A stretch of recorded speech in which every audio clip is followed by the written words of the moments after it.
Hello friends, my name is Reji Poddar. तो आज मैं बनी हूँ राधा और मुझे जाना है अपने स्कूल। और अभी मैं आपको बता देती हूँ मैंने क्या क्या पहना है। मैं टूर कराती हूँ आपको। सबसे पहले मैंने पहना है ये कुमकुम का जो होता है ना, उसको मैंने यहाँ लगाया है। और ये है मेरा यहाँ पे लगाने वाला, इसको क्या बोलते हैं आप कमेंट में करिए। और ये एक मैंने हेयर क्लिप लगाया है।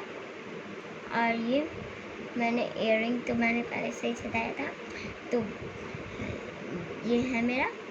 और मैंने लगाया है लिपस्टिक एंड ब्लश।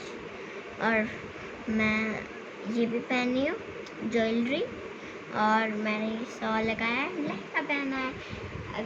और ये भी, अगर आपको मेरा ये पूरा मेकअप एंड ड्रेस अच्छा लगा तो like, share and subscribe. Bye bye.